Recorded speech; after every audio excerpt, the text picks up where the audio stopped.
Hey there, it's Susan Pierce Thompson and welcome to the weekly vlog.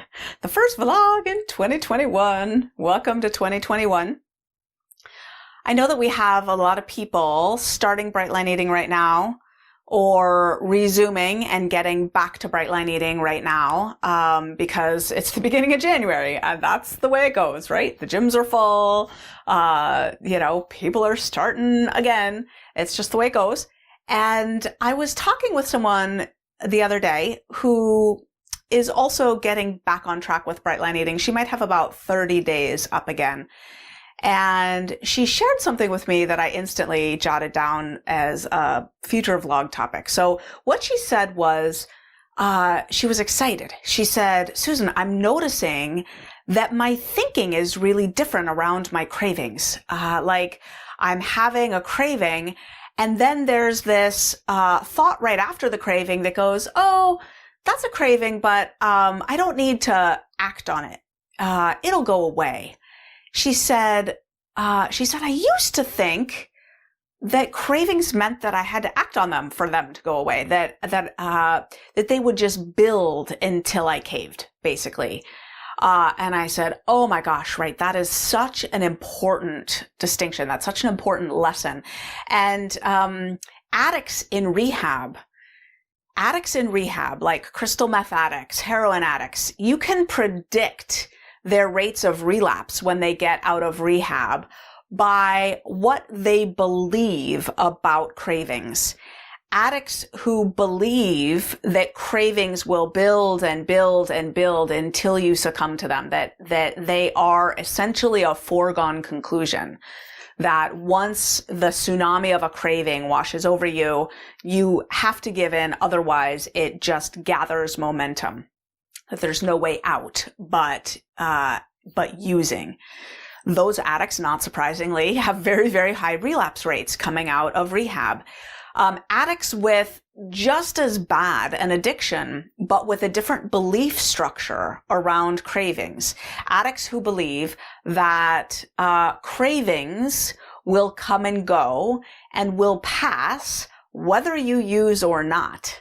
Those addicts tend to have much lower rates of relapse coming out of rehab, and in fact, really good percentages of staying clean coming out of rehab. Not surprising, right? Well, that's really good news. So those of us who are looking to address our food and our weight using Bright Line Eating, those of us who are higher on the susceptibility scale for food addiction and have more sort of food addiction in play as we try to handle this weight thing, right? We need to be thinking in terms of addiction and recovery, not just weight gain and weight loss. It really is an addiction matter. And this is where cravings really come into the mix. Cravings are one of the 11 criteria from the DSM-5, the American Diagnostic and Statistical Manual of Mental Disorders, around what is a substance use disorder, right? What is addiction? Well, addiction goes along with cravings. And so how we think of those cravings really matters. Now, of course, not acting on the cravings matters too. And there's all kinds of ways to not act on it. The precursor, though, is you've got to have a strong identity that you're really, really doing this Bright Line Eating thing. And you've got to be committed to withstanding that craving and riding it out. And you've got to believe that the craving will go away if you ride it out. And it will. It will. Cravings do pass. Cravings do pass. Now, how do you not act on a craving while you're waiting for it to pass? There's a million and one ways, right? All the things you can do in life that aren't eating addictively, right? So, if you're an introvert, you might consider journaling. You might consider praying. You might consider meditating or just sitting and taking a few deep breaths. You might try tuning into your body and finding if the body is located somewhere in your body. If you're an extrovert, you might try calling a friend on the phone, or if there's someone in your house, reaching out and engaging with them. If you're crafty, you might consider doing a puzzle or knitting or drawing, doing Zentangle or some sort of artistic thing. Ironically, sometimes going into the kitchen to do food prep can be a really excellent action. Like if you're craving something off your food plan, go make sure your next meal is prepped, your next actual bright meal. Go chop vegetables. Go peel carrots. Go get your bright food ready so that the next right thing to eat is going to be the easiest thing to eat when mealtime comes. Write a gratitude list. Let me just share with you the few things that are that are scientifically proven to bolster willpower in the moment, so that you can guard against the temptation of a craving better. Gratitude. Make a gratitude list. Prayer. Ask God for help. Ask God to remove that obsession if you're so inclined to believe like that. Meditation. Take some good deep breaths. Doesn't actually have to be long, like 2 minutes of meditation. Not kidding. 2 minutes. Social support. Reach out to another human being. Talk it through. Those have bona fide scientific backing. But going for a walk, walking your dog, petting your cat. I mean, really, go watch a comedy on TV. So many things. Just really anything. Set a timer for 20 minutes and just commit that you won't eat for those 20 minutes. And watch how, the 20 minutes, once they go by, you're not really thinking about food anymore. So, but this vlog actually is not about how to handle cravings. It's really about the psychology of cravings, how what you believe about the craving matters. And I want to tell you right now, cravings pass whether you eat over them or not. The urge to eat will pass whether you give in to it or not. And then your brain changes. Here's what I want you to watch for. Over time, the cravings will lose their teeth, meaning what used to feel like a full-bodied urgency to go get some food, like a hand around your throat and a turn in your gut and a need to get into action to go get some food, will gradually morph into a vague, curious thought. I wonder if eating right now sounds like a good idea.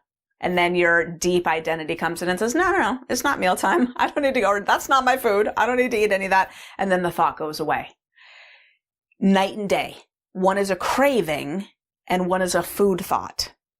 And I encourage you to consider starting to label your cravings food thoughts right now. Just drop the notion of craving. Just say, I don't have cravings anymore. They're just food thoughts. They're just food thoughts.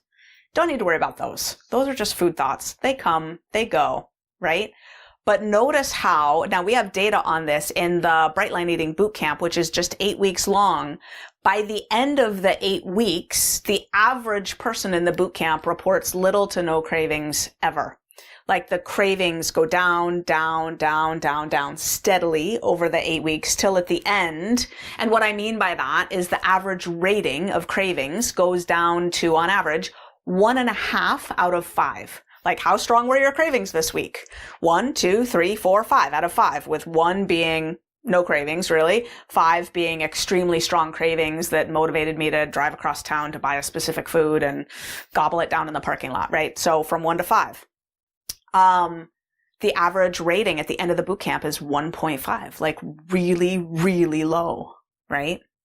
So, your brain will heal a lot over just 8 weeks of doing Bright Line Eating. So watch those really throaty, like guttural cravings turn into these sort of really light, easy to brush away food thoughts. One final thought about cravings, and food thoughts. It really, really matters what you think and how you guard your thinking in the moment after you notice you're having a food thought. Now, it could be that you're having food thoughts and you're not aware that you're having food thoughts. Like, it takes a little while for your watcher self to come online and realize, I'm thinking about food, right? What do you do right then? What I want to suggest to you is it's really important to develop a strong guard mentality against the sanctity of your mind. You need to get that food thought out. And I don't care how you do it. Start singing Row, Row, Row Your Boat. Say, I don't have food thoughts. I don't fondle food thoughts. Goodbye, goodbye. Row, row, row your boat. Or, just, use a mantra. Nope. That's not my food. That's poison to me. That is not my food. That is poison to me. But some sort of strong, definitive response, as opposed to, do you notice how I use the word fondling the food thought, right? What I'm talking about there is letting the food thought take root and grow and hatch into a plan. Like, oh, where would I get that food? When would I get that food? How could, that kind of thing. You need to guard against that. Now, if you ever do find a plan hatching, share it with someone. It starts to expose it to the air, to the brightness. It's a really good way to help it go away. Say, oh, hello, fellow Bright Line Eating friend. Oh my gosh, I had this food thought. I fondled it. I hatched it into a plan. And now I'm thinking that at this time on this day, I'm going to go into this place and get this thing.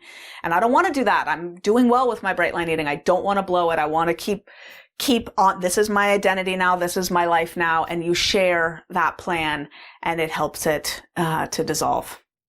So that is my little set of thoughts and pieces of advice on cravings and food thoughts as we start off 2021 bright, strong, united, together, and living our best bright lives, one breath, one moment at a time. I love you, and I'll see you next week.